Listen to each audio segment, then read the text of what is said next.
किसी को इनके छोटे मोटे कुत्ते राज्य में घूमने लगते हैं, मुख्यमंत्री को वोट देंगे। तेलंगाना सरकार इतना कमजोर भी नहीं है कि हमारे किसानों को गंगा में ढकेल देंगे। भाजपा के एक नेता के ऊपर भी ना ईडी जाता, ना सीबीआई जाता, ना कुछ जाता। हम इतने गरीब नहीं है, अपने आप में समस्या समाधान हम ढूंढेंगे, कल परसों में इसका फैसला ले लेंगे, फिर इसके बाद अब इनके पीछे पड़ेंगे। सारे देश के किसानों के भलाई के लिए हम आगे लड़ते रहेंगे। फिर एक बार मैं प्रधानमंत्री से कहता हूं, आप एक नई एग्रीकल्चर पॉलिसी का रचना कीजिए, हम भी उसमें योगदान देंगे। आप अगर नहीं करेंगे, ये बात आपकी बस की नहीं है, आगे चल के आपको हटा देंगे। जो नई सरकार आएगा उसके तहत नई एग्रीकल्चर पॉलिसी, जो integrated agriculture policy of India होगा, उसको हम लागू करेंगे। तेलंगाना जब लड़ने के लिए निकलता है, अंतिम विजय प्राप्त करने तक रुकता नहीं।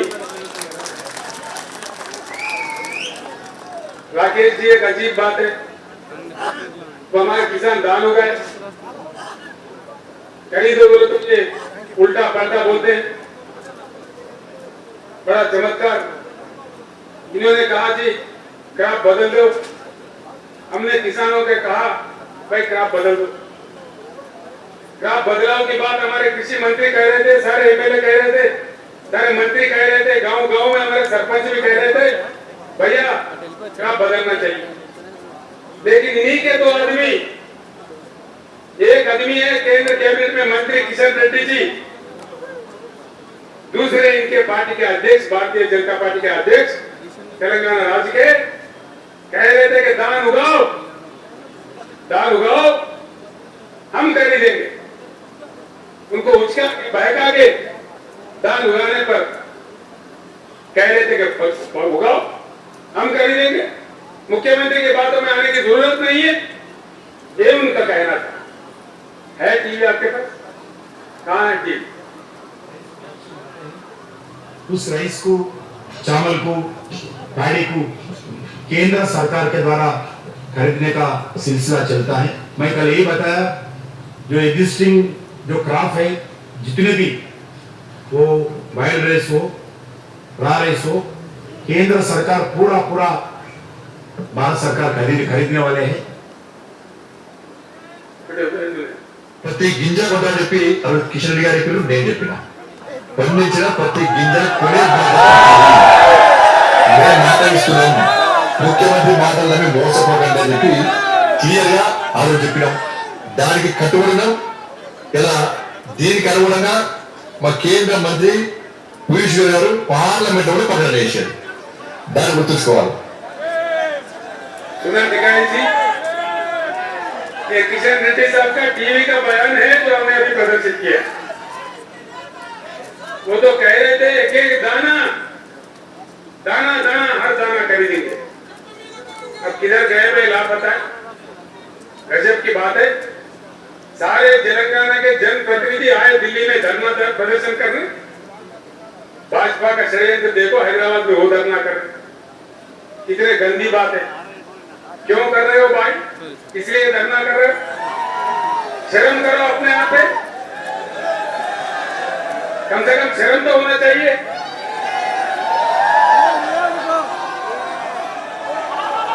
इतना बेशर्म भाजपा, पूरा नहीं शर्म है, इतना बेशर्म क्यों धरना कर रहा है बीजेपी? किस बात से धरना कर रहा है? मैं आज बताता हूं,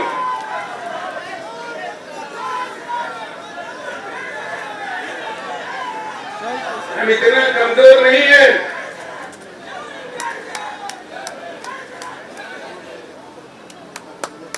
तेलंगाना सरकार इतना कमजोर भी नहीं है कि हमारे किसानों को गंगा में ढकेल देंगे। नहीं, ऐसा नहीं होगा। हमारे जान जाने पर भी ऐसा नहीं होने देंगे।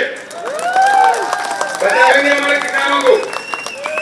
लेकिन सारे देश को पता चले कि इनका व्यवहार कहां कहां क्या क्या चल रहा है। किसानों के साथ इनका व्यवहार क्या है? आपने सही कहा जी, बिल्कुल आज का जो सरकार है षड्यंत्र वाला सरकार है, जनतंत्र वाला सरकार नहीं है। इतना बड़ा केंद्र का सरकार, इतने बड़े बड़े बातें करने वाले प्रधानमंत्री, तेलंगाना एक छोटा सा राज्य है, वहां के किसान का पैदावारी धान खरीदने के लिए केंद्र सरकार के पास यह धन नहीं, क्या नरेंद्र मोदी जी का मन नहीं? क्या नहीं? धन नहीं के मन नहीं। तेलंगाना तो आपको वोट चाहिए, दान नहीं चाहिए। तेलंगाना से सीट चाहिए लेकिन दान नहीं चाहिए। ये आपका षड्यंत्र है, ये राजनीति है। जब आवाज उठा के मांग करे तो उल्टा आपके भाजपा को हैदराबाद में धरना पे बैठाए। शर्म करना चाहिए, शर्म होनी चाहिए। ये षड्यंत्र देश में आगे से नहीं चलेगा। हम जाएंगे जी, आज या कल निकल जाएंगे, इस समस्या का समाधान ढूंढेंगे, इसको निपटाएंगे और बाज़ाब्ता आगे बाकी दिल्ली में बैठ जाएंगे। इस सरकार का क्या क्या नीति है, आप जैसे कह रहे थे, सारे राजनेताओं को इकट्ठा करेंगे, जोड़ेंगे। इस देश के किसानों को जब तक संवैधानिक रक्षा नहीं मिली, जब तक एमएसपी संविधान में ना आए, तब तक हम बिल्कुल आखिरी बूंद खून तक भी हम लड़ते रहेंगे, लड़ाई जारी रहेगा। हम सारे लोग, राकेश टिकैत जी, हम सारे लोग आपके साथ होंगे। जल्द से जल्द जो मुख्यमंत्री इस बात से सहमत है, जो राजनीतिक पार्टी इस बात से सहमत है, उनकी सारी सहमति से देश में एक ऐसी जलजला भूकंप पैदा करेंगे, ये पीयूष गोलमाल भागते भागते नजर आएंगे, बिल्कुल भागेंगे। हमने बहुत देखा जी, बहुत बड़े बड़े हिटलर चले गए, नेपोलियन चले गए, मुसोलिनी चले गए, ये क्या बात है? क्या ये 1000 साल रूल करने के लिए थोड़ी है? कोई परमानेंट है क्या? इतना अहंकार क्यों? किनकी कहो? मंत्रियों से कहते हैं कोई काम दाम नहीं है क्या? मंत्री क्यों आए? अक्टूबर इनके दफ्तर में गए, वहां मंत्री लोगों को बिठा के 3-3 घंटा देर करके आते हैं ताकि चला जाए, उल्टा बदनाम उन पे लग जाए। यही इनका नीति है। सारे हमारे सांसद के साथ भी यही व्यवहार। क्या ये चलेगा? ये नीति है, केंद्र सरकार चलाने का गंभीरता है, ये बात नहीं चलेगी। यही नहीं थी, कई अन्य बातें हैं जो हमारे दिल में है। सारे देश के जनता के दिल में जो आग है, हमारे दिल में भी वही आग है। ये आग फैल जाएगी, ये आग आपको खत्म करने तक नहीं छोड़ेगी। जो कर रहे हैं इस सरकार का सीधी नीति है। मैं सारे हिंदुस्तान के किसानों भाइयों से भी कहता हूं, सरकार का नीति साफ है कि पूरा किसान खेती कारपोरेटरों के वश करना चाहता है। कारपोरेटर को देके किसान जमीन छोड़ दे और अपने ही जमीन में किसान नौकरी बन के काम करे, नौकर बन के काम करे। ये इनका नीति है। ये कहते हैं मीटर लगा दो। अभी आपने डिमांड किया किसानों को मुफ्त में मिलना चाहिए। उत्तर प्रदेश में ये हाल हो रहा है जी। सरकार चुना, मोदी साहब ने बड़ी अच्छा तोहफा दिया। वहां पे तोहफा इतना है कि एक के जगह अगर 2 पशु खरीदेंगे तो कमर्शियल हो जाएंगे। मीटर लगाओ, खून चूसो। यह है तरीका देश चलाने का, किसानों के साथ खिलवाड़ करने का। ये नहीं चलेंगे। इसके अलावा भी जो भी इनके खिलाफ बोलते हैं, उसका अपमान करना, उसका विरोध करना। जो विपक्षी नेता, विपक्षी दल होते हैं, उनके पीछे सीबीआई लगाओ, ईडी लगाओ, इनकम टैक्स लगाओ। इनके पार्टी के अंदर सारे सत्य हरिश्चंद्र हैं। देखिए, इनके पार्टी के अंदर सारे के सारे सत्य हरिश्चंद्र है या उनके भाई है। एक भी नेता खराब नहीं है जी। भाजपा के एक नेता के ऊपर भी ना ईडी जाता, ना सीबीआई जाता, ना कुछ जाता। जहां भी कोई प्रश्न उठाते हैं,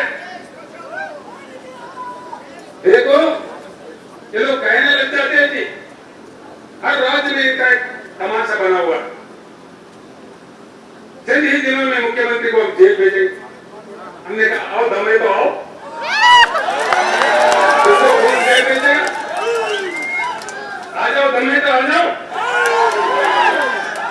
हर किसी को इनके छोटे मोटे कुत्ते राज्य में घूमने लगते हैं, मुख्यमंत्री को देश के लिए हर राज्य में हर किसी के साथ मैं साफ कहता हूं, देश आपको समझ चुका है, आपका जनतंत्र का राज नहीं है, आप लोग षड्यंत्र का राज चला रहे हैं। धीरे धीरे पूरा देश समझ गया है, अब देश चुप बैठने वाला नहीं है। तेलंगाना में हमने काफी कुछ कर लिया, भारत देश के लिए अभी काम करना है। हम निकल पड़े हैं, हम इतना नरेंद्र मोदी जी को, पीयूष गोयल जी को मैं दो हाथ जोड़ के प्रणाम करके तेलंगाना किसानों के तरफ से अनुरोध करता हूं, जैसे सारे जगह से धान खरीद रहे हो, तेलंगाना भी धान खरीदो। 24 घंटे हम इंतजार करेंगे कि आपसे कोई आदेश आएगा, 24 घंटे के बाद हम फैसला लेंगे। क्या करना है हमें मालूम है, जो करना है हम करेंगे, उसके साथ बस पीछे ही पीछे आपके पीछे पड़ना है और काम निपटा के अब हम निकल पड़ेंगे देश पे। अब देखिए क्या क्या होता है, बात कहां से कहां तक जाता है, किस प्रकार से ले जाया जाता है। काफी बातें हैं, अगर वो मैं बात करने लगूं तो कहेंगे भाई राजनीति करने आए थे, दान लेके, दान का मुद्दा लेके। अब हम सिर्फ दान का मुद्दा पे ही बात कर रहे हैं, किसानों का मुद्दा पे ही बात कर रहे हैं। राजनीति के बाद मैं वापस दिल्ली आके करूंगा, बहुत कुछ करूंगा, इनके क्या क्या षड्यंत्र है, इनके क्या क्या कथाएं हैं, सारे भांडा इनका फोड़ते हैं। किसके साथ किस प्रकार का व्यवहार इन्होंने कर रहा है, ये सारी बातें बड़ी बड़ी बातें हैं। हम वापस आके दिल्ली पूरे हमारे दोस्तों को, जो हमारे साथियों को बुला के बैठ के बात करके राष्ट्रपति चुनाव के बारे में बात करना है और इनके नीतियों के बारे में बात करना है, उन सारी चीजों का करते हैं। राकेश टिकैत जी को फिर एक बार मैं कहना चाहूंगा, आप तो लड़ते रहे, आपका पिताजी भी लड़ते हैं। जब मैं बहुत छोटा था, यूथ नेता था, 1978-80s में आपके पिताजी एक आवाज पे लाखों किसानों को बुलाते थे, किसान रैली बुलाते थे। इतने महान नेता थे हमारे महेंद्र सिंह टिकैत जी। आपने भी साबित किया, उनके सच्चे सपूत हैं आप, इसीलिए देश के किसान के साथ आप खड़े हैं। आप पे हम गर्व करते हैं, हमारा नाज है आप पे। इसलिए एक ऐसा नेता अगर हो, संघर्ष करे, उनको जाना है। एक्चुअली राकेश टिकैत जी आज उपवास में है, वो खाना भी नहीं खाते। आज हर सोमवार को उपवास रखते हैं, उनका उसूल है। लेकिन मैंने रिक्वेस्ट किया, हमारे किसान इतने दूर से आ रहे हैं, हमारे सारे जनप्रतिनिधि आ रहे हैं, आधे घंटे के लिए आप आना। 3:15 बजे का उनका फ्लाइट है, औरंगाबाद में महाराष्ट्र में किसी संघर्ष में जाना है, किसान संघर्ष में उनको मीटिंग में जाना है, उनको भी हमें विदा भी करना है। तो इसीलिए भाइयों, आपने जो कष्ट करके इतने तो दूर आए, हमारे भी विजय प्राप्त भी हुआ, नहीं भी हुआ, कोई बात नहीं है, लेकिन देश को एक बार बताना था कि तेलंगाना किसानों का मांग क्या है। हमने वो बता दिया, बाकी प्रधानमंत्री पे छोड़ दिया। प्रधानमंत्री का आदेश मिले धान खरीदने का, ठीक है, नहीं भी मिले तभी ठीक है। हम इतने गरीब नहीं है, अपने आप में समस्या समाधान हम ढूंढेंगे, कल परसों में इसका फैसला ले लेंगे।